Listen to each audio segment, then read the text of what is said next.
quando a gente pensa em processamento auditivo central, a primeira coisa que a gente tem que responder, o que é o processamento auditivo central, né? O processamento é isso, né? A orelha com o cérebro numa linda sintonia, numa linda performance, sem desvios, sem desorganização na rota, sem mudança de fluxo, seguindo aí um caminho contínuo, linear, da orelha mandando a mensagem para o cérebro e o cérebro aproveitando essa mensagem da melhor forma possível. Então, quando a gente pensa em teoria de processamento auditivo, em conceito de processamento, de 2005, que se renova muito, que fala sobre a competência e a efetividade do sistema nervoso central. Então, a gente está falando desse sistema, dessa última estação aqui nesse caminho do som. Katz e Music, que são outros grandes nomes nessa estrada do processamento. Katz diz que é o que a gente faz com o que a gente ouve, então dar sentido, organizar e realmente conseguir conectar o que a gente ouviu com algum sentido. E o Music diz que é essa conversa da orelha com o cérebro, que é como que o cérebro compreende o que o ouvido conta. Então, nessa estrada do processamento auditivo, que essa imagem aqui reflete muito bem, a gente está falando sobre essa última estação aqui, que é a estação cerebral, a estação córtex auditivo, a estação final. Mas tudo que tem no caminho é importante ser conhecido para que a gente possa falar com competência, com efetividade dessa estação final. Tem outras conceituações importantes que vêm da ASHA também, e da Academia da Academia Americana de Audiologia, que falam sobre o quanto o déficit no processamento, ele vem de um comprometimento de função neural. Então, eu deixei cortado esse slide de propósito, porque essa perda visual que a gente teve aqui de um pedacinho da informação é mais ou menos o que acontece quando a gente não processa bem o som. O som chega, mas parece sempre que está faltando uma parte, parece sempre que está faltando um pedaço. Isso é o que demonstra, né, o que acontece com o cérebro quando a gente não processa bem auditivamente. E essa eficiência, essa efetividade que o sistema nervoso precisa ter é um conjunto de habilidades. Então, essa imagem, que faz aí uma analogia do cérebro com esse monte de bolinha, fala que não basta eu ser eficiente e eu ser efetivo numa determinada informação auditiva, numa determinada habilidade. Eu preciso juntar, eu preciso unir. Se eu não tiver essa força-tarefa para gerar essa efetividade em relação à recepção central da informação auditiva, eu vou falhar. Eu vou pedir que, como, eu vou pedir repetição daquela informação, porque eu não dei conta de unir as diferentes habilidades auditivas. Ainda, esse conjunto de habilidades específicas que a gente precisa ter nessa rede neural é o que vai gerar esse compreender. Então, é exatamente como essa imagem mostra que a gente tem que pensar nesse conjunto de habilidades em nível central. É uma habilidade costurando na outra, emaranhando na outra, encaixando na outra. Então, desse lado aqui, é como se fosse costurando. Eu vou costurando uma habilidade na outra para eu conseguir ter uma capacidade compreensiva do estímulo que está vindo auditivo para mim. E desse outro lado aqui, é como se eu estivesse fazendo um jogo de encaixe, montando um quebra-cabeça para que eu, mais uma vez, consiga dar conta dessa tarefa auditiva. Então, visto isso, é necessário ser, nesse momento, já muito claro para a gente que a gente está falando de uma atividade mental totalmente, né, vinculada a uma função cerebral. É lógico que eu não posso esquecer da estradinha lá do primeiro slide, a estradinha lá do caminho. A estrada é importante, as estações antes da estação cerebral precisam ser conhecidas para eu falar sobre essa atividade mental, mas eu estou falando de uma resposta multidimensional dessa atividade cerebral, desse córtex auditivo, que que acontece em resposta a um estímulo auditivo. É isso que a gente precisa entender para pensar processamento auditivo. E daí, quando isso não acontece, vem o TEPAC, que é o transtorno do processamento auditivo. Então, aqui eu fiz um print do guia de orientação do Conselho, que fala sobre a bateria mínima, que deve ser aplicada na avaliação de processamento auditivo, e várias questões teóricas muito pertinentes em relação ao processamento. E eu printei aqui exatamente como está no guia de orientação, para lembrar de falar dele. O guia de orientação do Manual do Conselho tem o mesmo objetivo do que os outros de avaliação audiológica básica, né? Buscar uniformizar a linguagem entre os fonoaudiólogos, buscar com que quando a gente receba um relatório de avaliação de processamento, a gente realmente consiga observar se foi avaliado discriminação auditiva, reconhecimento, aspectos temporais, resolução, ordenação, para eu poder falar que quando uma habilidade dessas está alterada, quando eu tenho um desses processos auditivos centrais alterados, eu já posso caracterizar e configurar o meu paciente como um TEPAC. Só que o que a gente vai tentar entender aqui é que o transtorno do processamento auditivo isolado, sozinho, ele é muito raro.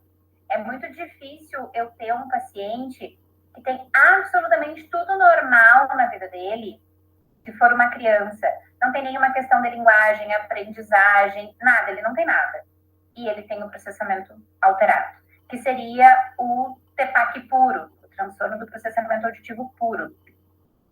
A grande maioria dos TEPACs, eles são associados e eles coexistem com alguma outra coisa, pensando nas crianças, com alguma questão de TDL, transtorno do desenvolvimento da linguagem, ou pensando nos adultos, associado a alguma questão emocional, então ali nas questões psicossociais. Então, quando eu tenho um outro fator, eu não estou frente a um TEPAC puro. E daí vem uma grande discussão, né, que é muito comum nos congressos. Eu vou falar de transtorno do processamento auditivo ou eu vou falar de alteração de habilidades auditivas? E daí a gente vai falar sobre isso um pouquinho para tentar definir como que eu vou chamar, como que eu vou falar sobre este processamento auditivo central, sobre essa função mental, sobre esse processo auditivo que tem que acontecer quando ele não está bom. A Academia Britânica, a Sociedade Britânica de Audiologia, em 2011, ela trouxe para a gente o TEPAC, as teorias, né, do TEPAC secundário, do TEPAC adquirido e do TEPAC de desenvolvimento. Então, o que seria o TEPAC secundário? O secundário, ele está associado a alguma questão genética conhecida, à deficiência auditiva periférica. O que tem se falado muito agora? Dos TEPACs associados ao TEA, as questões do transtorno do espectro autista. Então, todo autista tem alteração de habilidade auditiva, ou seja, tem TEPAC? Não necessariamente. Tem muito autista que tem todas as habilidades auditivas dentro da normalidade. Então, a gente tem que conseguir entender que falar de TEPAC é falar de alteração de um ou mais desses mecanismos centrais que configuram o todo, que configuram aquelas bolinhas que a gente viu ali, que geram um processamento normal. Que a gente já vai falar de todas as habilidades. Mas, então, o secundário, ele tem alguma coisa junto. Ou uma perda de audição, ou um TEA, por exemplo. No TEPAC adquirido, ele está associado a alguma coisa que aconteceu. Pode ser um evento neurológico, um trauma, um AVC, uma infecção. Então, qual que é o principal indicador de risco para alteração do processamento auditivo em crianças? São as infecções, as otites de repetição, infecção de orelha média. Então, ela entra aqui no TEPAC adquirido. Eu adquiri porque eu tive muitas infecções. Que sim, sem dúvida, é o que a gente mais encontra na literatura como indicador para o público infantil. Eu acho que muito em breve vai vir aí na literatura o TEPAC em função da questão das telas, do excesso de telas. Mas daí ele entra aqui no TEPAC do desenvolvimento, porque daí o TEPAC do desenvolvimento, eu estou falando de uma acuidade periférica normal, porque a perda auditiva ficou lá no primeiro, mas num sujeito, que não necessariamente precisa ser uma criança, num sujeito com uma estimulação pobre, com questões emocionais aí envolvidas, com sintomas ansiosos e depressivos, a relação com a má qualidade de vida, que pode estar relacionada a sono e alimentação. Então, tudo isso pode configurar um TEPAC de desenvolvimento. Quando a gente recebe o paciente, então, são essas análises que a gente vai fazer. Se eu estou frente a uma questão de TEPAC secundário, adquirido ou de desenvolvimento, e eu posso e devo acrescentar isso no meu relatório. Eu já vou falar um pouquinho para você sobre relatório. Mas, toda vez que eu tenho uma outra situação já conhecida, então, por exemplo, o nosso público de avaliação do processamento auditivo, a imensa grande maioria são crianças de 7 a 10 anos com dificuldade de aprendizagem escolar, que não necessariamente têm um diagnóstico de dislexia. E a gente nunca pode deixar de lado, nessa investigação e nesse relato, tudo que a gente viu durante a avaliação, durante a aplicação dos testes especiais, sobre a capacidade de atenção, de memória, emocional e sobre os aspectos de modo geral de aprendizado dessa criança, desse adulto, desse paciente. Vocês vão ver eu falando muito de criança e de adulto, que é o nosso público atual. Antes da pandemia, a gente trabalhava muito com idoso. A nossa predominância em termos de pesquisa eram idosos. No ensino, nas atividades de ensino, de prática clínica, sempre foi mais vinculado ao público infantil. Mas hoje, 2023, 2024, desses últimos 2 anos aí, a gente tem uma bagagem muito maior de criança e adulto para contar para vocês. Mas, pensando nessa investigação, nessa avaliação que a gente está fazendo ali com o paciente na hora do atendimento clínico, precisamos relatar sobre atenção e memória. A emoção está muito vinculada ao comportamento do paciente. Então, começou a chorar no meio do teste, pediu para parar, fez crise de birra. Essas coisas todas são importantes porque não dá para a gente perder de vista nunca que esse diagnóstico que a gente está fazendo vai chegar na mão de um colega que vai fazer a intervenção e o gerenciamento desse caso, e ele precisa saber qual foi o comportamento na avaliação. Então, eu sempre falo que o relatório ele tem que ser uma fotografia do atendimento. Eu não estava lá, mas quando eu ler o relatório, eu tenho que enxergar o que aconteceu lá. Se eu estou avaliando para eu intervir, tudo bem, eu sei tudo que aconteceu. Mas se eu estou avaliando para o meu colega intervir, eu tenho que ser muito rico em detalhes, sem fazer aqueles relatórios tão extensos e cansativos. Mas, enfim, na vida, no dia a dia, na prática, como que a gente vê isso na realidade quando a gente pensa no ciclo da vida? Quando a gente tem um bebê que já pode fazer localização sonora e ele não faz localização sonora, isso pode ser um indicador de uma possibilidade de um TEPAC no futuro, porque a localização sonora, localização lateral, já é uma habilidade auditiva. À medida que essa criança vai crescendo, eu preciso estar atento às questões fonológicas e todas as questões de linguagem que estão relacionadas ao TDL, aos transtornos do desenvolvimento de linguagem. Ah, Michele, mas com 4 aninhos não dá para fazer teste comportamental de processamento. Não dá. Um bebê não vai para a cabina responder teste de processamento. Não vai. Mas nessa faixa etária aqui, a gente pode e deve já utilizar os potenciais evocados auditivos. Não é nosso objetivo hoje falar sobre potencial evocado, mas eles fazem parte da avaliação do processamento. Hoje, 2024, não dá para pensar em avaliação do PAC sem eletrofisiologia da audição. Potencial de tronco encefálico, potencial de longa latência, tanto os potenciais corticais quanto o potencial cognitivo. No público bebezinho, que não faz a tarefa, bebê e criança de 4 anos, eu posso ainda continuar utilizando os potenciais da longa latência, porque os potenciais corticais não têm dependência de nenhuma tarefa.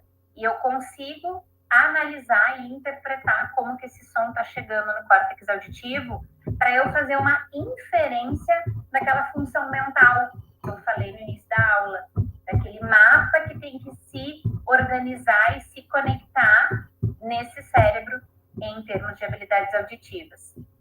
A criança vai crescendo e com 6 anos podem aparecer as dificuldades de aprendizagem.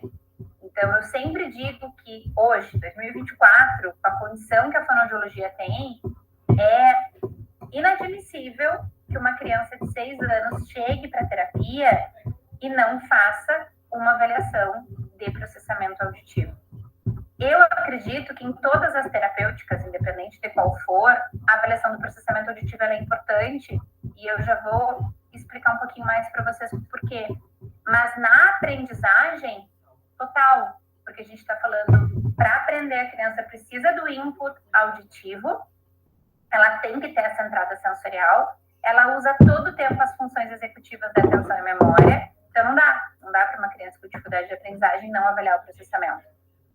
Avaliar para tratar depois, porque nessa terapêutica que o colega fonoaudiólogo vai fazer, vai trabalhar habilidades auditivas junto com todas as demandas linguísticas e cognitivas que essa criança tiver. Não dá para trabalhar linguagem e cognição, ou só linguagem, sem trabalhar habilidade auditiva. Não existe essa separação do cérebro. A gente, enquanto fonoaudiólogo, é que erroneamente divide, mas não existe essa divisão do cérebro. Cresceu e o adolescente, assim como o adulto, ele pode ter queixa de desorganização, desatenção, problema de memória, o famoso e tradicional ouço, mas não entendo. E nos idosos, isso pode se manter igualzinho do adolescente e do adulto, com uma queixa de percepção de fala muito maior do que o que o audiograma demonstra. Então, tem um texto do Music que fala muito sobre isso, que o audiograma ele demonstra sensibilidade auditiva para tom puro, ponto. Eu até faço uma mensuração de percepção de fala pelo IPRF, mas que não dá nem para comparar com um teste de processamento e com o nível de dificuldade que a gente impõe ao sistema nervoso auditivo central quando a gente aplica um teste especial. Então, à medida que esse paciente vai crescendo, eu vou olhar para o processamento auditivo frente às diferentes demandas que esse paciente tem, utilizando os mesmos testes especiais ou não, mas de acordo com o valor de referência para cada faixa etária, que a gente já vai entrar nisso. Mas aqui, nesse panorama, é muito importante para a gente, enquanto clínico, juntar, casar todas essas possibilidades que o transtorno de processamento traz para a vida da pessoa. Então, uma pessoa que é só, entre aspas, desorganizada, ela pode ter um transtorno de processamento. E tratando, organizando o processamento, ela deixa de ser organizada. Não é uma relação direta com uma questão auditiva, mas a gente precisa processar auditivamente para conseguir se organizar.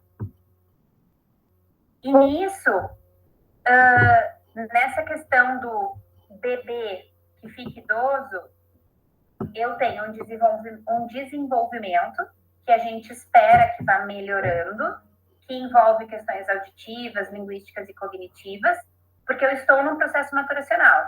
Lógico e óbvio que os valores de referência dos testes especiais que a gente vai falar já têm que ser analisados de acordo com a faixa etária do paciente, com a capacidade cognitiva dele, com a capacidade linguística dele. Então, se nós fôssemos olhar para o mundo perfeito do processamento auditivo, para o mundo ideal do processamento auditivo, cada teste de processamento teria que ter um valor de referência, um valor normativo, levando em consideração limiar normal ou não, capacidade linguística adequada ou não, capacidade cognitiva adequada ou não. Eu não lembro se eu falei a idade do paciente, lógico, no início, acho que eu falei, que é fundamental, para que a gente pudesse realmente traçar o melhor diagnóstico possível pelos testes especiais. Então, eu fiz toda essa introdução para dizer para vocês que hoje a gente vai falar sobre os testes comportamentais, sobre a interpretação desses testes e o relatório, e eu trouxe para vocês alguns materiais de intervenção para o processamento que eu não vou me estender, assim, eu vou só passar para mostrar para vocês, porque não vai dar tempo, mas para vocês saberem que eles existem. Porque ainda, em 2024, é muito comum a gente, enquanto fonoaudiólogos, colegas que estão no mercado de trabalho, não conseguirem achar um caminho para intervir. Tá, eu fiz o diagnóstico, tá, e agora como é que eu faço o gerenciamento desse caso? Como é que eu faço a intervenção? Como é que eu faço o treinamento? Então, só vou pincelar um pouquinho sobre isso. Visite a Escute Bem em Santa Maria, Avenida Presidente Vargas, 2029, bairro Nossa Senhora de Fátima. Chame no WhatsApp 51998556619.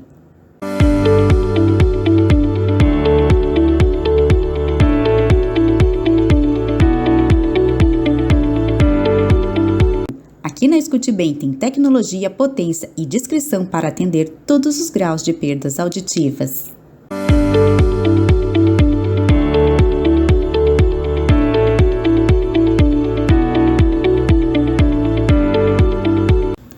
Os ambientes auditivos ruído e conversa no ruído foram ampliados para mais níveis de tecnologia e ambientes de conversa específicos. São encontrados somente nos níveis de tecnologia Advance e Premium.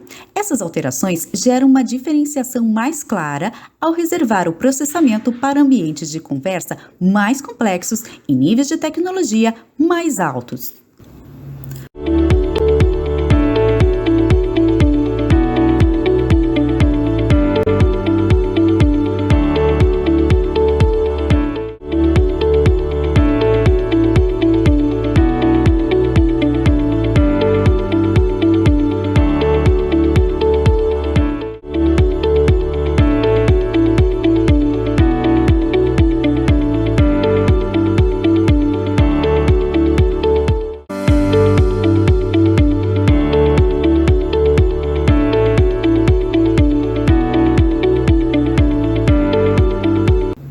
O microfone desses aparelhos auditivos tem captação sonora que melhora o processamento de forma mais natural através do ângulo de 7 graus, com captação natural.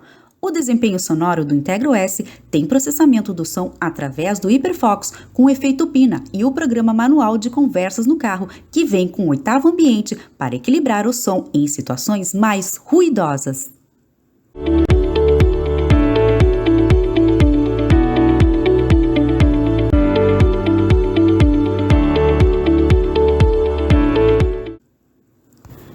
O Hiperfocus estreita o microfone para a captação frontal da fala com interação do interlocutor direto. Este recurso utiliza a conexão com 2 microfones, que interagem para evitar os ruídos traseiros. Além disso, o Integro S tem pesquisa de reconhecimento de fala e o efeito Pina 2, que sintetiza o som no ambiente silencioso.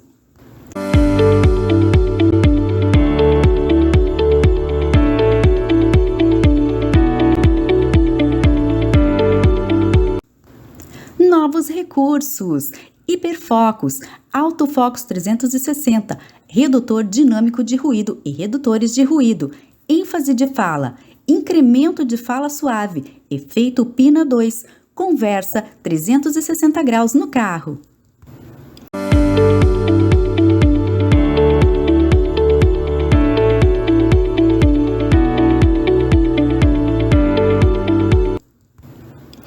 O Focus 360 graus melhora a inteligibilidade, que direciona a fala centralizando a conversa, com redutor dinâmico de ruído em ambiente silencioso com ajuste automático para falas suaves.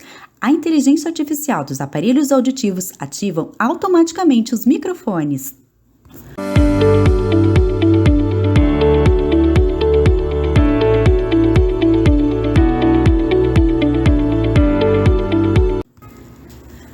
Linha Vivante tem o desempenho sonoro com o novo programa manual Conversa no Carro 360 graus. Um programa com ambiente para carro que foca na fala do interlocutor, retirando toda a reverberação dentro do automóvel, com um algoritmo acústico específico, foca automaticamente na fala, independente de onde os passageiros estejam sentados.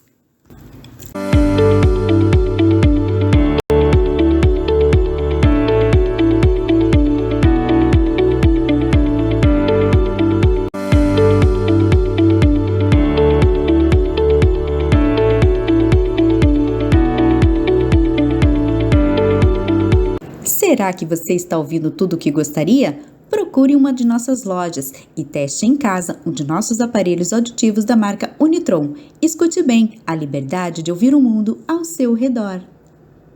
A Escute Bem é a revenda exclusiva da marca Unitron no Rio Grande do Sul, com aparelhos confortáveis e imperceptíveis, com conectividade sem fio, design premiado, maior definição de fala e são recarregáveis.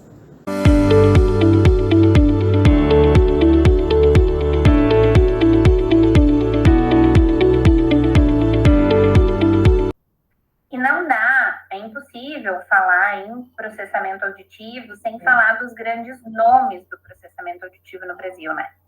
A professora Eliane Xoxá e a professora Liliane Desgual de fazer o primeiro manual de processamento auditivo, porque a gente precisa dos materiais, dos testes especiais, e esses testes estão hoje nesse material aqui. Então, em 1997, elas fizeram esse, e em 2011, elas fizeram uma nova versão. Atualizaram o material, que é este aqui. Que neste material, quando o fonoaudiólogo adquire, vem os protocolos, as pranchetas com as figuras e os CDs com os áudios dos testes. Só que, nesses anos todos que se passaram, de 1997 até hoje, são 27 anos de processamento auditivo no Brasil. Muita coisa aconteceu, muita coisa evoluiu. Então, quando nós começamos a trabalhar com processamento, a gente precisa saber que nem tudo está no Manual Nacional, que é esse material aqui que a gente adquire quando começa a trabalhar. Existem outros testes que estão relacionados ao processamento, que tem inúmeros artigos científicos publicados nesses 20 e muitos anos, 27 anos. E os testes são o MLD, que é o Masking Level Difference, o TIS, que é o teste de identificação de sentenças, que foi a gente que fez aqui na universidade. E daí eu falei dessa questão do desenvolvimento auditivo, linguístico, cognitivo e o declínio que acontece. Agora tá passando? Sim. Tá. Daí comentei dos objetivos, né, para hoje. Mostrei a professora Eliane, que é essa primeira aqui, Eliane Xoxá, e a professora Liliane Desgualdo, que foram as precursoras do processamento auditivo no Brasil. E os materiais, esse aqui de 1997, esse aqui de 2011. E comecei a falar dos testes que não estão nesse material. E daí, quando a gente começa e adquire o guia, o protocolo, o material, é esse material aqui. Às vezes, dentro do ambiente institucional, os alunos nem sabem esse caminho, né? Porque normalmente os professores já têm os testes, às vezes o professor comenta na aula, os alunos não se atentam muito a isso. Mas a gente compra esse aqui, que vem com os protocolos e as pranchetas das figuras. Só que tem muitos testes que foram desenvolvidos nesses 27 anos que não estão nesse material e que são adquiridos separadamente. Alguns deles são disponibilizados gratuitamente. O MLD, ele é necessário adquirir. O TIS e o Fala Comprimido Adaptado são dois testes que a gente adaptou aqui na universidade. O TIS é uma adaptação do PSI e o Fala Comprimida é uma adaptação da lista de sílabos. O DSI é da professora Adriana Andrade, que também é disponibilizado gratuitamente. O GIN e o RGDT são comercializados e o TAS também é comercializado. Então, esses são os testes que não estão na bateria quando a gente adquire a bateria completa. Eu vou tentar agora colocar cada um no seu lugar e dividir com vocês sobre em relação às habilidades auditivas. Então, pensando no que é preconizado hoje, pensando no mais lindo panorama, quando nós avaliamos o paciente para processamento auditivo, a gente faz a leitura e interpretação da história clínica que ele nos traz, todo o tempo buscando entender se é desenvolvimento, se é secundário, esse TEPAC. Vou aplicar os testes comportamentais que a gente vai falar hoje. Os eletrofisiológicos, PEAT, potencial de longa latência, são os mais citados na literatura, aqui na casinha dos eletrofisiológicos. O rastreio cognitivo é cada vez mais imensamente sugerido. E hoje a gente utiliza o Neuxilin, que é um protocolo de rastreio cognitivo. Entendemos que é o mais completo que tem hoje em termos de faixa etária e valores de referência. Uma avaliação de linguagem nas crianças, mesmo que seja uma avaliação não instrumentalizada, e os questionários de autoavaliação. Então, hoje, 2024, se um fonoaudiólogo quer falar que faz a avaliação do processamento auditivo, tem que fazer tudo isso. Se ele não faz alguma coisa dessas, algum desses itens aqui, precisa ser justificado e explicado nesse relatório por que a gente não fez. Esse é o panorama previsto. Os potenciais evocados, que não é a nossa ideia hoje, eles vão falar sobre essa integridade do sistema nervoso auditivo central de uma maneira objetiva, avaliando o processo sináptico, olhando essa ativação neural. E os testes comportamentais, eles vão mostrar essa funcionalidade, o que eu consigo transferir desse cérebro para o meu comportamento. Eu tenho uma integridade, tá tudo bem em termos de processamento sináptico, condução neural, vias comunicativas, mas isso tem que vir, isso tem que funcionar, que é o processamento, que é essa transferência para funcionalidade. Nesses anos aqui em Santa Maria, desde que eu cheguei aqui em 2012 até o ano passado, nós publicamos, enquanto grupo de pesquisa, 38 artigos falando de processamento auditivo. Dentro desses artigos tem diferentes temáticas, adaptação e criação de testes de processamento. Nós criamos um material para treinamento auditivo cognitivo, que eu vou comentar com vocês no final.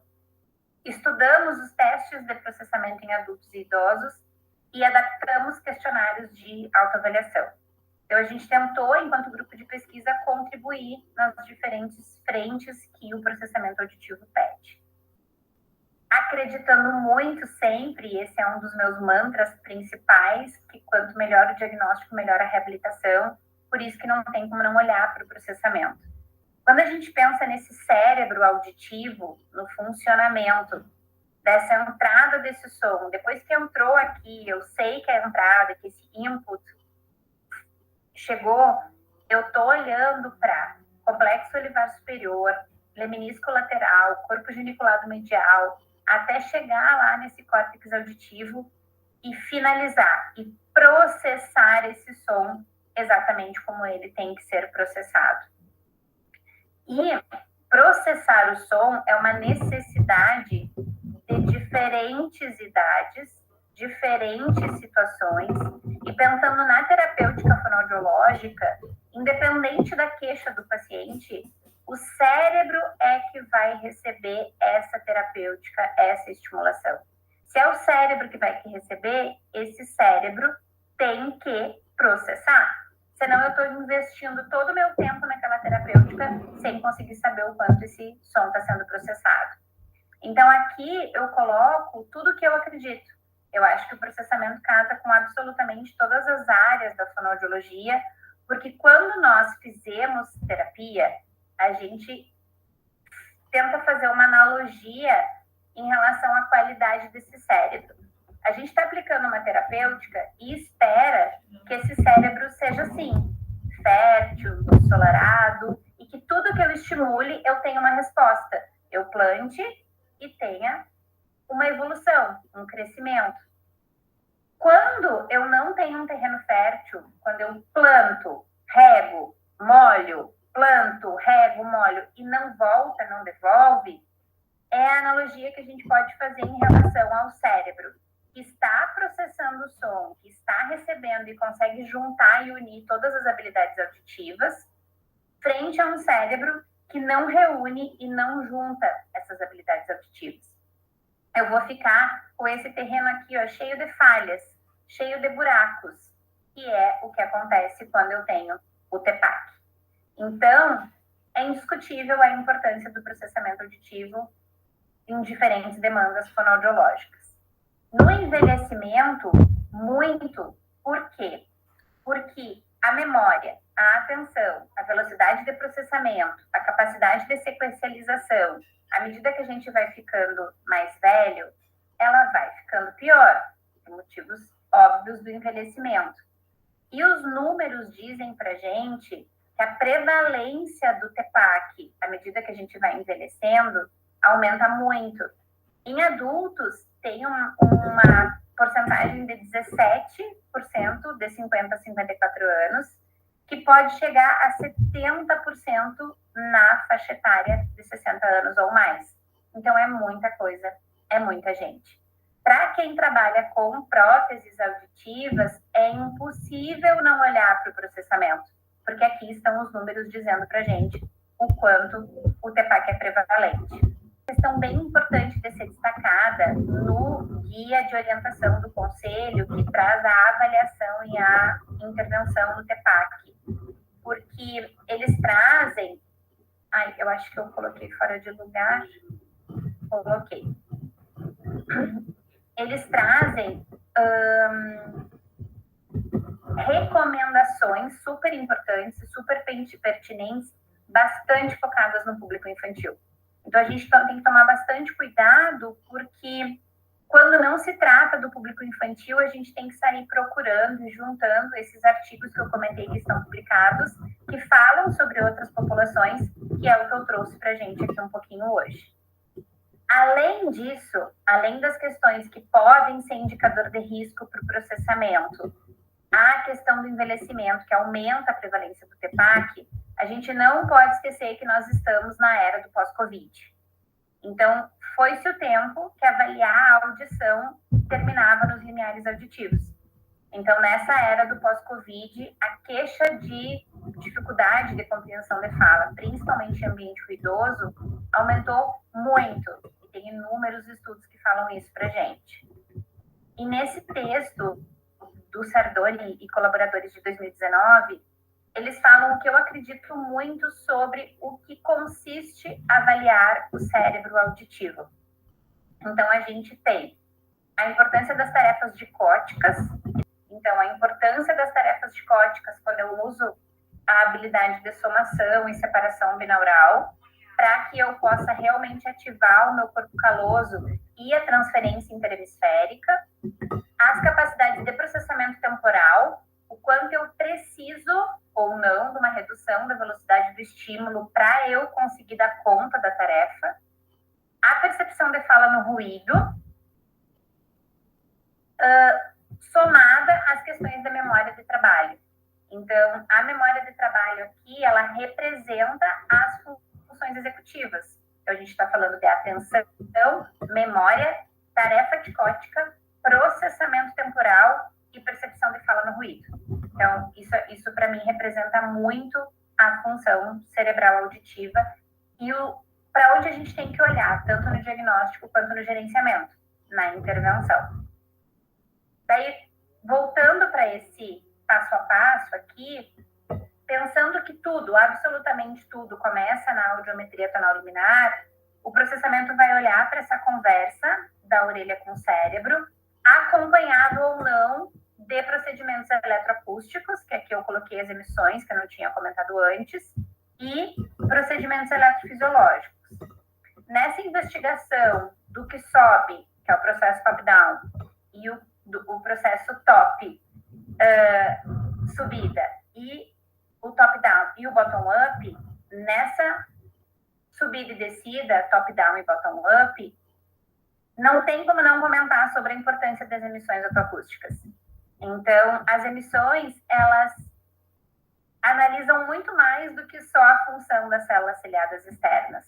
Elas têm um papel muito grande ao termos respostas de emissão autoacústica, elas têm um papel muito grande de compreensão de como que vai funcionar essa mensagem subindo, essa informação subindo, para eu saber como que eu espero a discriminação dos sons para o reconhecimento de fala. Então, nada é mais sensível do que as emissões autoacústicas para pensar em lesão do processo de subida, do processo top-down. Para o processo bottom-up, a gente tem diferentes potenciais evocados, do PAT ao mismatch negativity. A gente, aqui no meio, tem o frequency following response, o potencial da média latência, o potencial da longa latência que eu comentei antes. E ainda nas emissões autoacústicas tem a supressão das emissões, que também vê esse processo bottom-up. Então, é uma complexidade de possibilidades para o diagnóstico que nos traz o lado bom, nossa, quanta coisa eu posso ver, e o lado mais difícil, que é, eu não posso fazer tudo isso, mas como eu posso fazer o melhor diagnóstico que eu tenho. O melhor diagnóstico como que eu tenho. E daí vem uma coisa que a gente não pode perder nunca, né? Que eu tenho esse monte de procedimento, eu tenho esse monte de possibilidade à minha frente, mas eu não posso deixar de fazer observação clínica. Olhar para o meu paciente, interagir com o meu paciente, entender as demandas dele, porque muitas vezes a história clínica, com achados da avaliação audiológica básica, já matam um pouco da charada. Visite a Escute Bem em Santa Maria, Avenida Presidente Vargas 2029, bairro Nossa Senhora de Fátima. Chame no WhatsApp 51998556619.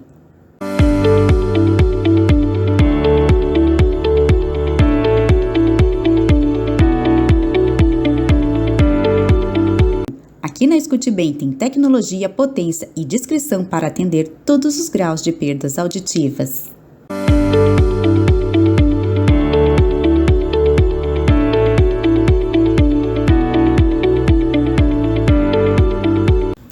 Os ambientes auditivos ruído e conversa no ruído foram ampliados para mais níveis de tecnologia e ambientes de conversa específicos. São encontrados somente nos níveis de tecnologia Advance e Premium.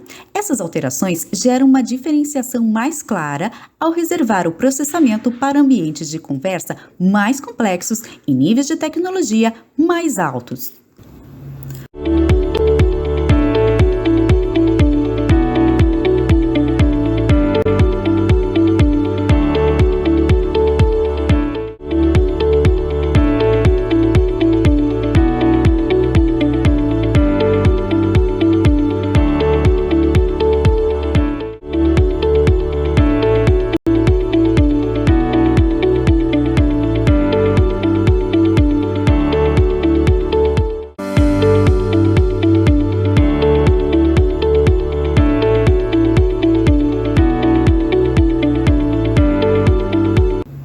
O microfone desses aparelhos auditivos tem captação sonora que melhora o processamento de forma mais natural através do ângulo de 7 graus, com captação natural. O desempenho sonoro do Integro S tem processamento do som através do Hiperfocus com o efeito Pina e o programa manual de conversas no carro, que vem com o 8º ambiente para equilibrar o som em situações mais ruidosas.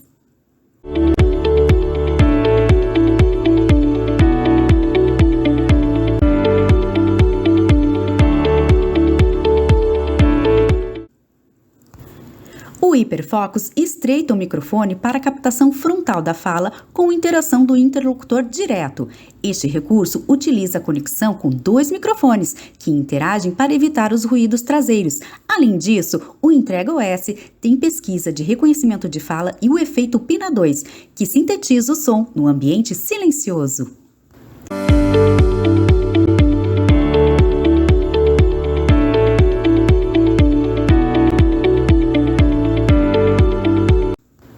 Novos recursos: Hiperfocus, Autofocus 360, redutor dinâmico de ruído e redutores de ruído, ênfase de fala, incremento de fala suave, efeito Pina 2, conversa 360 graus no carro.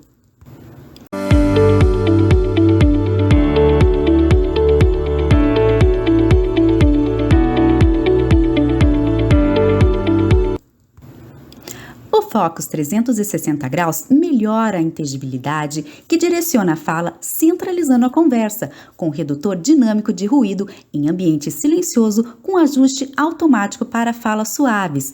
A inteligência artificial dos aparelhos auditivos ativam automaticamente os microfones.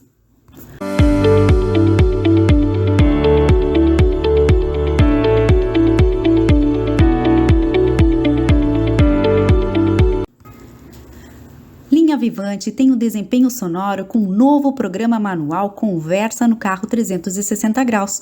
Um programa com ambiente para carro que foca na fala do interlocutor, retirando toda a reverberação dentro do automóvel, com um algoritmo acústico específico. Foca automaticamente na fala, independente de onde os passageiros estejam sentados.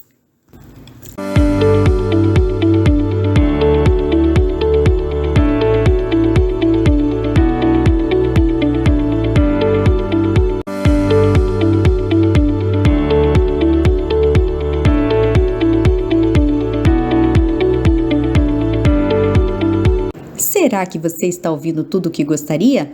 Procure uma de nossas lojas e teste em casa um de nossos aparelhos auditivos da marca Unitron. Escute bem, a liberdade de ouvir o mundo ao seu redor. A Escute Bem é a revenda exclusiva da marca Unitron no Rio Grande do Sul, com aparelhos confortáveis e imperceptíveis, com conectividade sem fio, design premiado, maior definição de fala e são recarregáveis.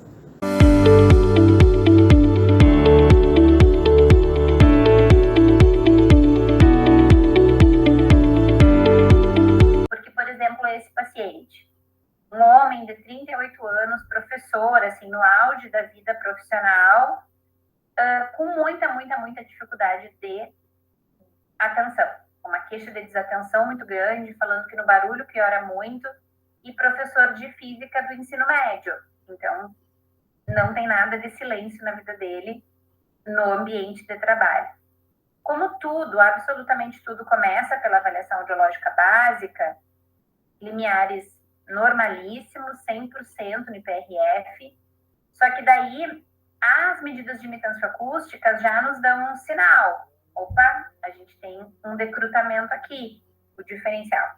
Os diferenciais dos dois lados, das duas orelhas, nas 4 frequências, estão aumentados, com exceção desse aqui, ó, que está em 100, que está no limite. Então, se eu tenho uma observação clínica aqui, cuidadosa e cautelosa, eu tenho uma queixa, eu já tenho uma alteração num procedimento simples, que é as medidas de imitância, eu vou para a bateria de processamento. E daí o que a gente tem aqui? Testes que nós utilizamos hoje na nossa bateria, depois de muitos trabalhos que nós fizemos para chegar nessa decisão, de quais testes nós utilizaríamos. Teste de código de dígitos para ver integração binaural, teste de padrão de duração da Auditec para ver habilidade de ordenação temporal, para ver ordenação temporal para duração TPD, para frequência TPF, nós utilizamos da Auditec, tanto TPD quanto TPF, RGDT, Random Gap Detection Test, para ver resolução temporal, MLD, Masking Level Difference, para ver habilidade de interação binaural e atenção seletiva. E para fechamento auditivo, a gente usa tanto fala no ruído quanto fala comprimida na versão adaptada. O fala no ruído pode ser utilizado na relação mais 5 e mais 10. Nesse caso aqui, foi utilizado na relação mais 10. E o que a gente tem no nosso quadrinho aqui? Acho que eu vou... Eu não sei se eu tirar... Ah, tá, pronto. É que tinha uma barrinha para mim aqui. O que a gente tem nesse quadro que nós temos no relatório? Isso aqui é parte do nosso relatório. A intensidade que foi aplicada, a habilidade avaliada, o critério de normalidade que a gente utiliza, e esse critério de normalidade com base em qual referência bibliográfica, e o resultado da avaliação desse paciente.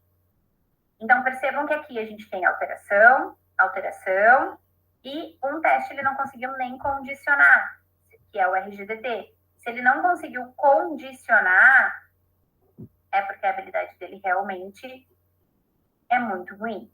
Ele não consegue fazer.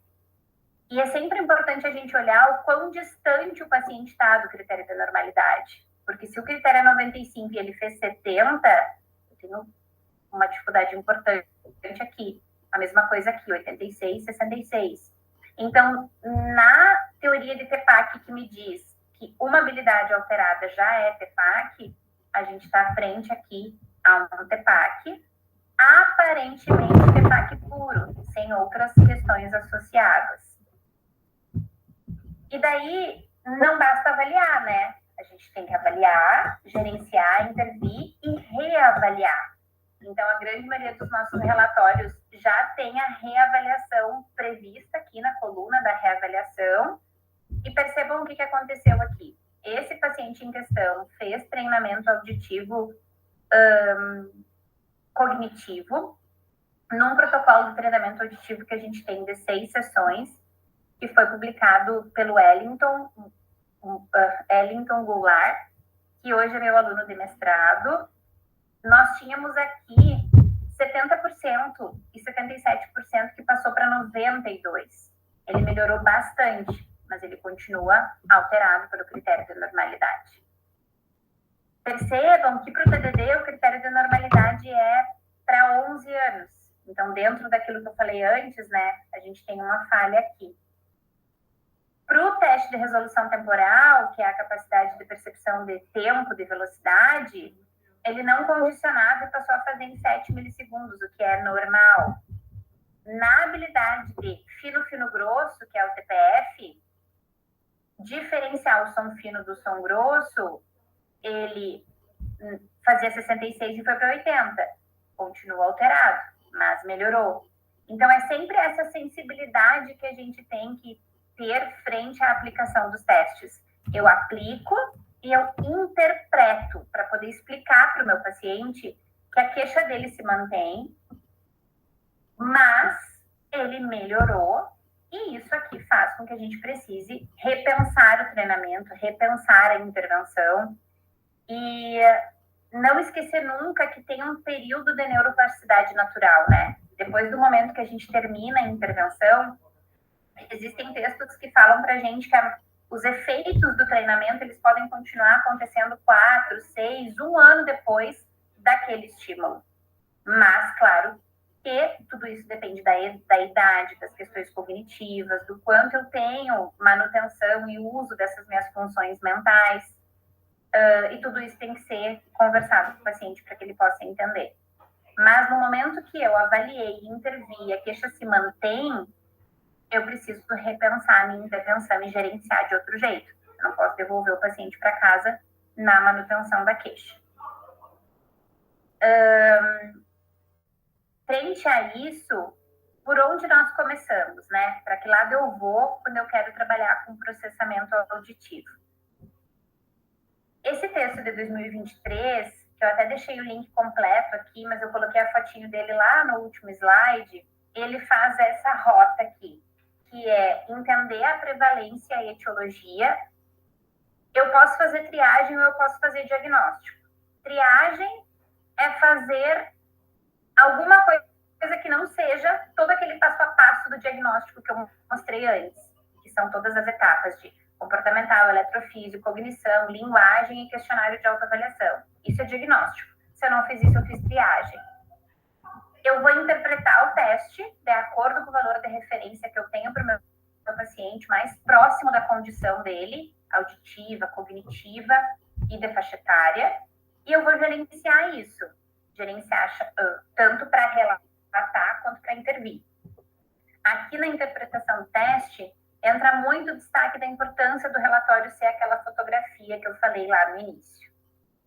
E daí, na prevalência e etiologia, entendermos que essa transferência, né, interhemisférica, ela está ineficiente, então eu tenho uma sincronia neural imprecisa, e tudo que fala sobre prejudicar essa interferência aqui vai dar a chance de aumentar essa prevalência de acordo com a faixa etária, como eu falei antes. Eu vou aumentando a faixa etária, vai aumentando essa prevalência. Eu acredito muito que agora, os próximos estudos que vierem, vai ter uma prevalência maior em criança, porque hoje está de 2 a 3% nas crianças e, como eu comentei antes, mais de 70% nos adultos. Nas crianças, o maior indicador de prevalência, as otites e a estimulação pobre, e nos adultos, ansiedade, estresse, baixa qualidade de sono, sedentarismo, faz aumentar o risco para o TEPAC. Voltando no passo a passo, e nesse material que a gente precisa, que eu comentei com vocês antes, e esses são, aqui do ladinho, os que não estão nesse material, como que a gente pode avaliar e relatar? Fiz a avaliação, eu tenho a possibilidade de fazer um relatório que nós chamamos de relatório com base normativa. Ou seja, eu tenho uma norma, eu vou usar um valor de referência e eu vou chamar o meu paciente de normal e alterado naquela tarefa. Ou não. Relativo ao paciente. Ele é um relatório com uma análise para sujeito. Eu não chamo o meu paciente de normal e alterado. Eu só demonstro os dados dele pré e pós-intervenção. Eu só digo que ele era assim, X%, houve um gerenciamento e uma intervenção, e ele se tornou X% depois, sem chamada normal e alterado. Essas são as duas possibilidades de relatório de avaliação. No processamento, naquela lacuna que eu comentei em relação aos adultos e aos idosos, a gente tem dois trabalhos que eu gosto muito e tenho muito orgulho aqui da universidade, que é o mestrado da Taisane Sanguebusch e o mestrado da Bruna Peixe, que nos trazem valores de referência para os testes de processamento para os adultos e para os idosos. Nós não fizemos de todos os testes.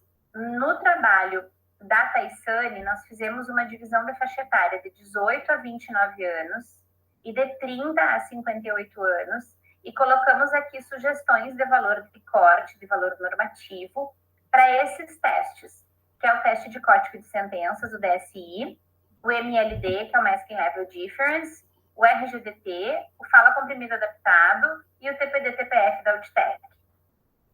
Para esses testes, nós fizemos esses valores para a população adulta. Para os idosos, são quase os mesmos testes, mas não todos iguais, porque aqui acrescenta o de código de dígitos, que aqui, infelizmente, a gente não fez. E daí, aqui, nos idosos, a divisão dos valores de referência é um pouquinho diferente. Aqui, a divisão é entre limiares normais e perda auditiva periférica. Então, desses testes da bateria que eu citei aqui, dos adultos para os idosos, um deles, que é o Fala Comprimida, aqui na versão adaptada de sílabos, ele tem uma contraindicação a ser utilizado na população idosa, principalmente nos que têm perda auditiva. Eles têm muita dificuldade, tiveram um baixo desempenho, o que contraindica a aplicação desse teste aqui, do Fala Comprimido adaptado nos idosos. Os demais, super indicamos para essa população. E daí, essa pergunta é muito frequente. Que teste eu uso? São muitos testes em cada categoria. Como escolher? No Manual do Conselho, no Guia de Orientação do Conselho, eles fazem uma divisão por categoria, que é monaural de baixa redundância, interação binaural, dicótico, resolução temporal e ordenação temporal, para 7, 8 anos e acima de 9 anos. Esses trabalhos que eu mostrei para vocês aqui são trabalhos que fazem, então, nessas mesmas categorias postas ali no Guia do Conselho, porém para a faixa etária de adultos e idosos, adultos jovens e idosos limiar normal e perda auditiva.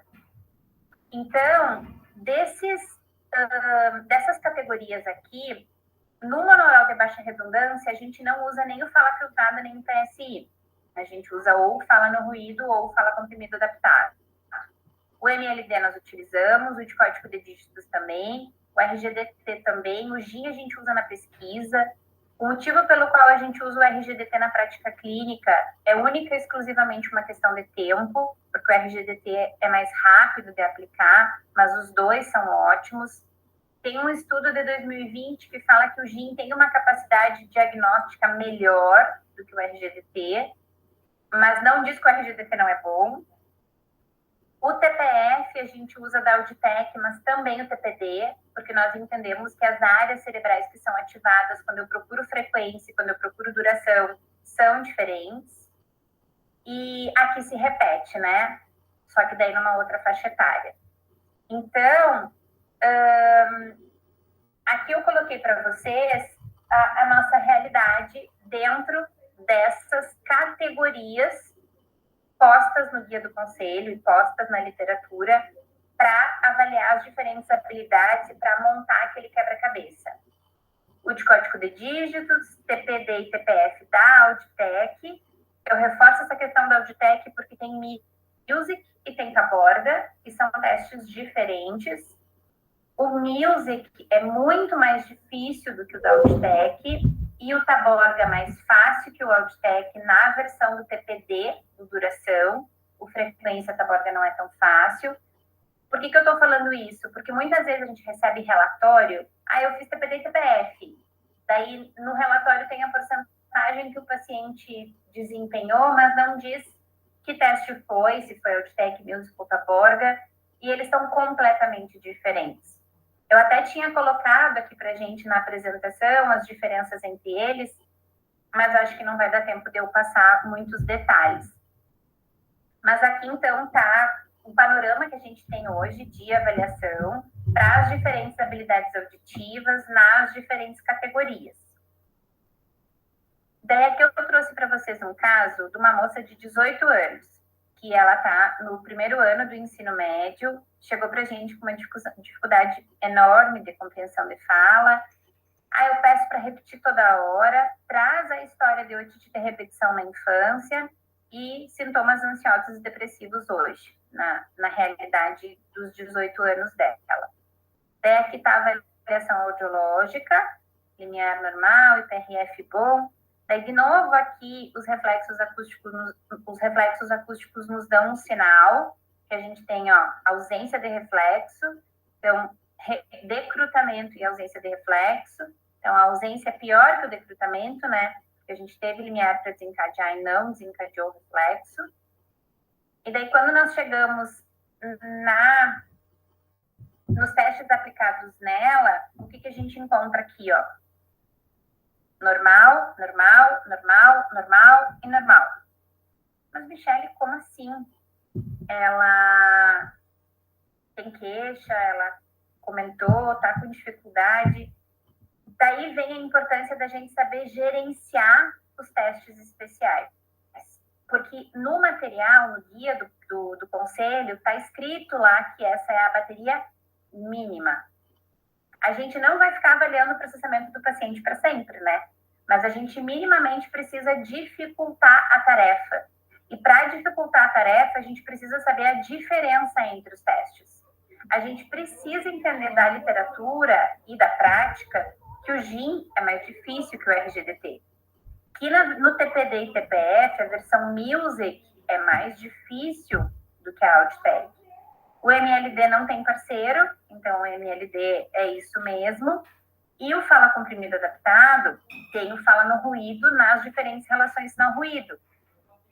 Então, aqui a gente tem duas possibilidades.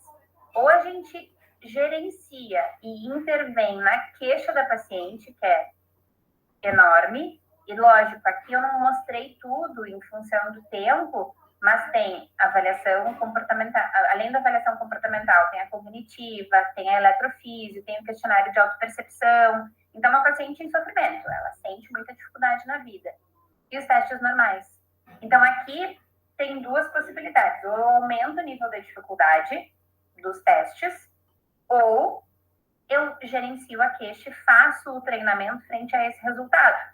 Só que daí, na hora que eu for reavaliar, não tem como melhorar o que é 100%, né? Então, eu vou trabalhar só em cima da queixa e dos potenciais evocados. É aí que eu vou gerenciar essa queixa e ver se a paciente realmente melhorou. Por que eu tô falando isso? Porque não dá pra gente parar. Infelizmente, é muito comum a gente receber na prática clínica, na universidade, paciente que veio porque fez a avaliação, deu normal e, mas tá normal a sua avaliação. Não, mas não é, tá normal. Tá normal nessa bateria mínima. Se dificultar os testes, será que vai continuar normal? Essa pergunta precisa ser feita por nós e executado. Vai marcar um segundo dia e vai fazer testes mais difíceis. Até porque, se a gente conversar com 5 profissionais que trabalham com processamento, talvez a gente escute 5 opiniões diferentes. Porque o processamento é assim, né? Ele dá essa possibilidade pra gente. Tem diferentes linhas teóricas, tem um monte de teste. Tem profissional que fica aplicando uma bateria gigante num dia só. Tem profissional que divide uma bateria gigante em 2 dias. Tem profissional que para na bateria mínima. Tem profissional que dificulta se precisar. Então, tem de tudo. Certo e errado? Não. O que está errado é não olhar para o paciente e não atender as necessidades que ele tem. Isso está errado. E daí, se a gente não pode parar, então, eu coloquei as 2 possibilidades, né? Fazer intervenção ou dificultar. E daí, aqui eu coloquei para nós um resumo dessa sopa de letrinhas. Coloquei todo mundo aqui. Todas as possibilidades que a gente tem na tarefa tipótica, as possibilidades na ordenação temporal, na resolução, nos monorais de baixa redundância e na interação binaural. Eu não tinha a intenção no nosso tempo de discorrer sobre todos, mas alguns destaques eu quero fazer assim, ó. Na tarefa ticótica, que normalmente é por onde a gente começa, e a gente precisa dos 2 canais do audiômetro, porque eu vou usar a informação que vem da orelha direita e da orelha esquerda, ou para juntar, ou para separar as informações hemisféricas, que é isso que mostra essa imagem, né? Ou eu junto, ou eu separo, mas eu vou trabalhar com a transferência, eu vou precisar dos 2 canais do audiômetro. Os testes são muito diferentes. Então, conhecer os testes é fundamental. Uma coisa é eu aplicar o teste de código de dígitos, que eu vou ter assim, 5, 4, 8, 7 ao mesmo tempo.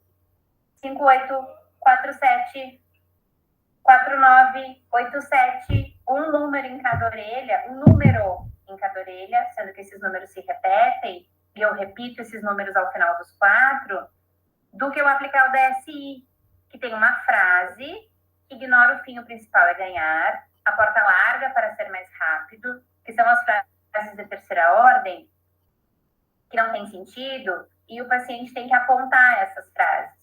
Então, ele tem que ter uma habilidade de leitura para isso, e a gente tem que saber que tem que pausar, que pode pausar. Inclusive, a professora Adriana Andrade, que é a autora do teste, tem uma publicação só sobre pausas no teste DSI, para que dê tempo do paciente achar a frase. A gente precisa ler as frases com o paciente antes. Então, os testes têm demandas diferentes. E a gente vai saber aplicar se a gente conhecer os testes. Então, eu sempre digo que um bom avaliador de processamento é aquele que sentou dentro da cabina e foi paciente de todos os testes. E eu brinco muito aqui na universidade que sentiu na pele a emoção para conseguir saber escolher para o paciente quando o paciente está ali na frente dele. Esse é um artigo que nós publicamos recentemente, comparando essa questão da tarefa tipótica nos idosos. Tanto o TDD quanto o DSI, eles são muito bons. O que acontece com o DSI é que ele não tem interferência da perda auditiva periférica, que pode acontecer no TDD. Não vou me alongar muito mais em relação a esse artigo e vou seguir aqui. Na ordenação temporal, são 3 possibilidades de teste. Então, não é escrever ordenação temporal lá, é dizer qual você usou.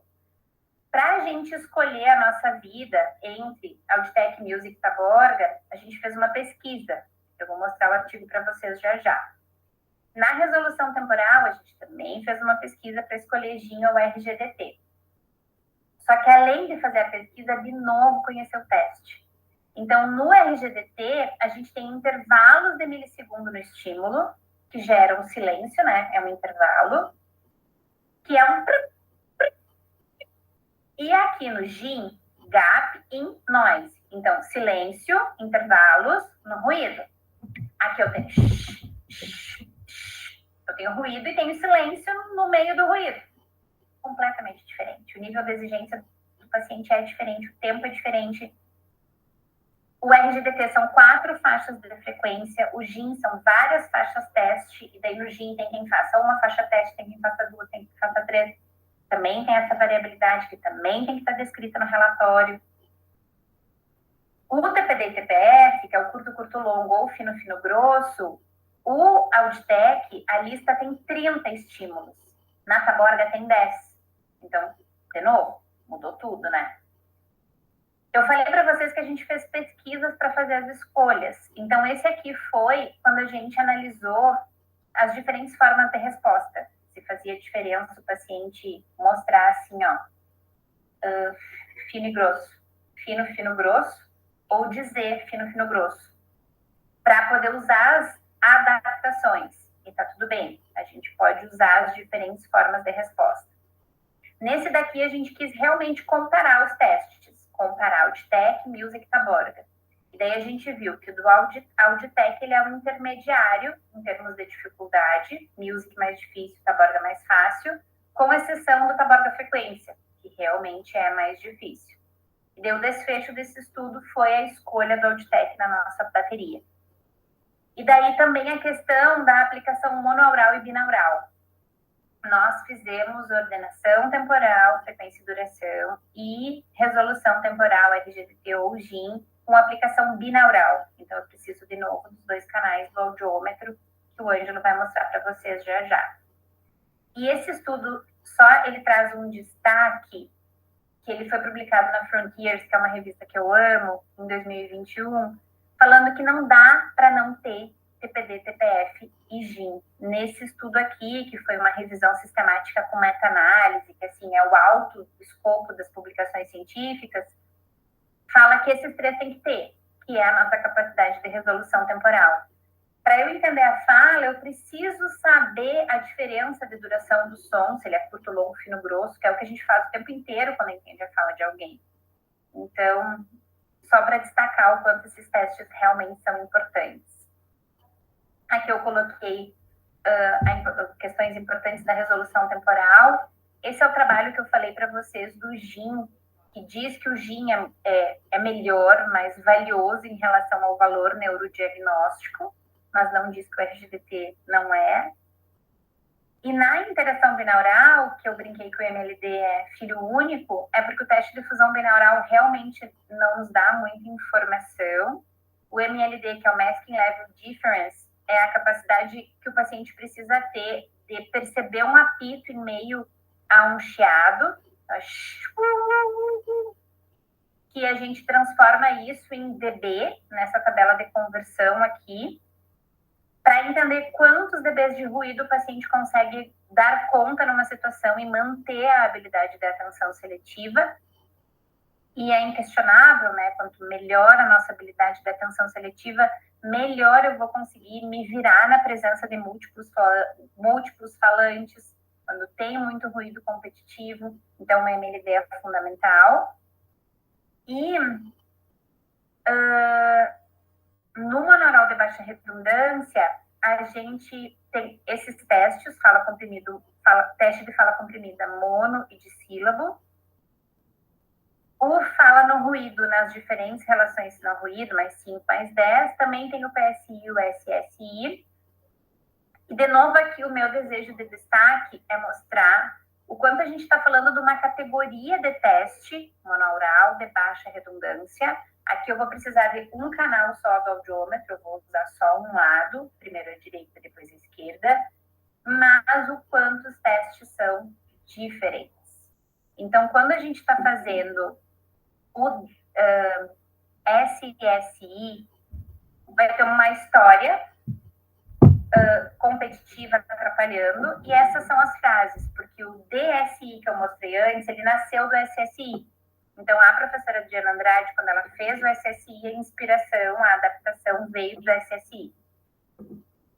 O SSI é apontar as frases com uma história competitiva, na mesma relação ao ruído, ou com a história muito mais forte, com muito mais intensidade do que o pedido.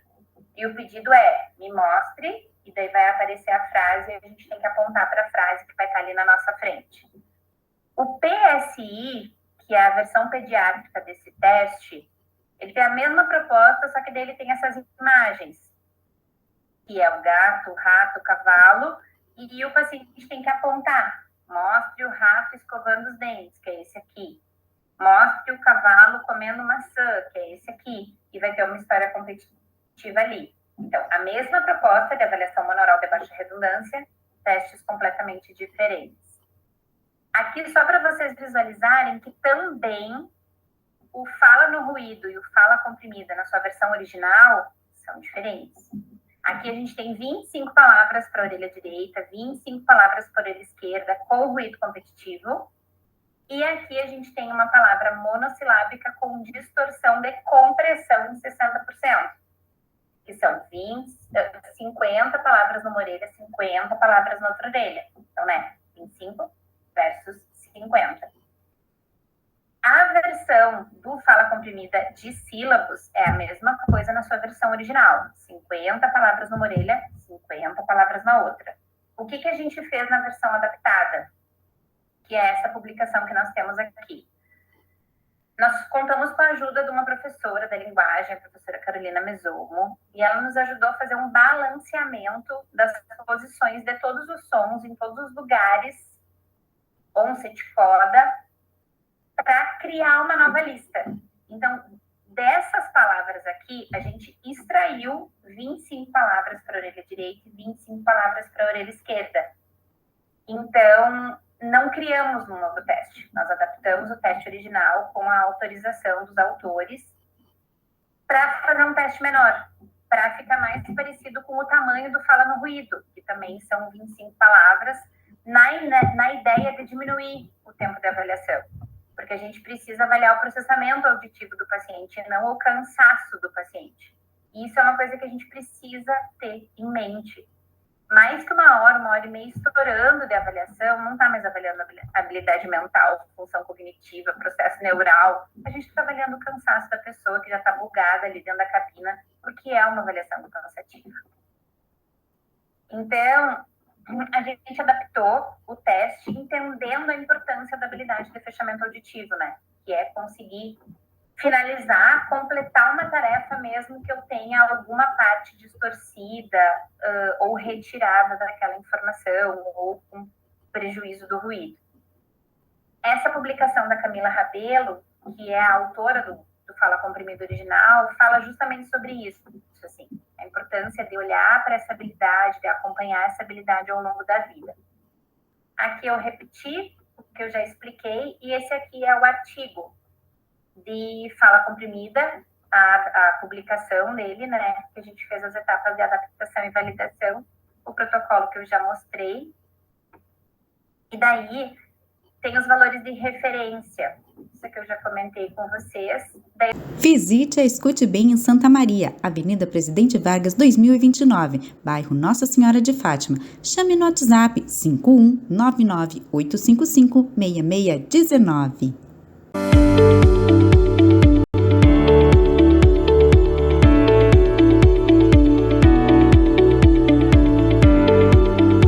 Aqui na Escute Bem tem tecnologia, potência e discrição para atender todos os graus de perdas auditivas.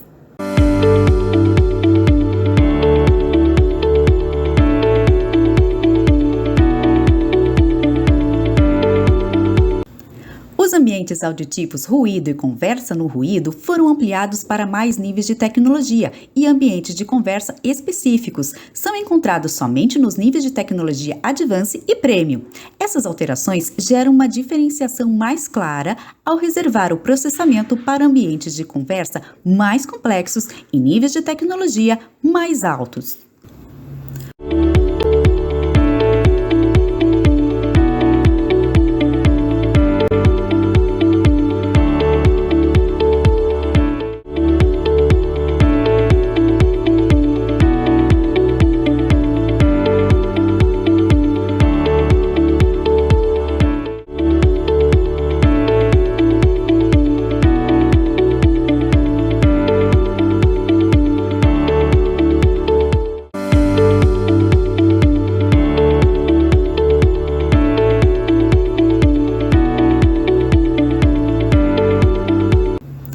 microfone desses aparelhos auditivos tem captação sonora que melhora o processamento de forma mais natural através do ângulo de 7 graus, com captação natural.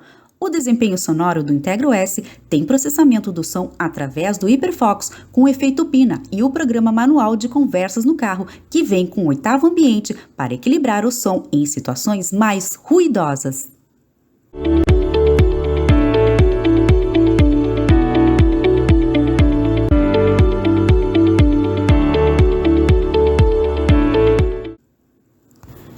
O hiperfocus estreita o microfone para a captação frontal da fala com interação do interlocutor direto. Este recurso utiliza a conexão com 2 microfones, que interagem para evitar os ruídos traseiros. Além disso, o Integro S tem pesquisa de reconhecimento de fala e o efeito Pina 2, que sintetiza o som no ambiente silencioso.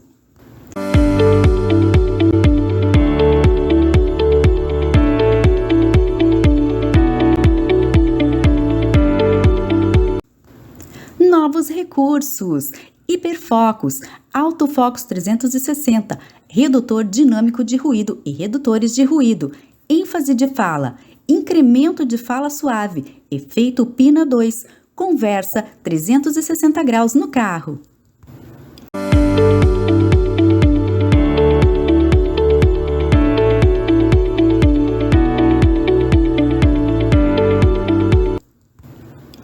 O Focus 360 graus melhora a inteligibilidade, que direciona a fala centralizando a conversa, com redutor dinâmico de ruído em ambiente silencioso com ajuste automático para falas suaves. A inteligência artificial dos aparelhos auditivos ativam automaticamente os microfones.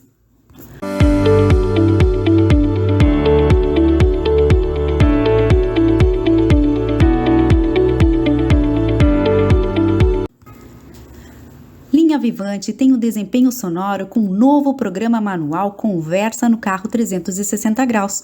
Um programa com ambiente para carro que foca na fala do interlocutor, retirando toda a reverberação dentro do automóvel, com um algoritmo acústico específico. Foca automaticamente na fala, independente de onde os passageiros estejam sentados.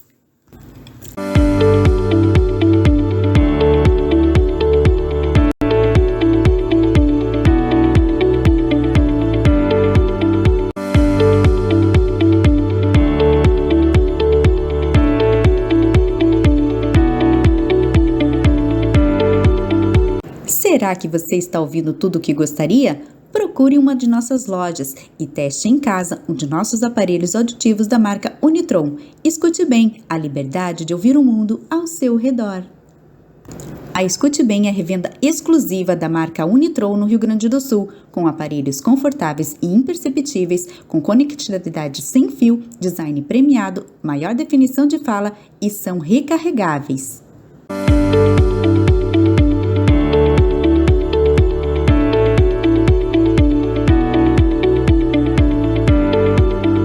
Quando a gente pensa na interpretação, na análise dos testes e no relatório, muita coisa eu já comentei. Aqui eu explicaria para vocês como que interpreta cada teste, está bem claro, assim, nos livros, no guia mais ou menos, mas também qualquer coisa podem me chamar, mas a interpretação e a análise é fundamental, né, para a gente chegar naquelas porcentagens que a gente vê para colocar nessa tabela. Existem milhares de formas de fazer relatório, a gente escolheu essa, inclusive essa tabelinha foi a Daniele Tesseli que criou para a gente, que foi minha aluna de TCC. Eu vivia mudando o modelo de relatório. Calma, prof, eu vou pensar. Daí a Dani fez e desde então a gente adotou essa e não achou, assim, não substituiu mais. Para conseguir mostrar o que a gente precisa.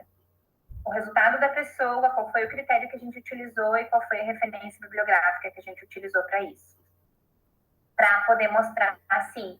E daí agora a gente sempre pinta o que está alterado para ficar mais fácil de quem receber visualizar as habilidades que estão precisando de intervenção.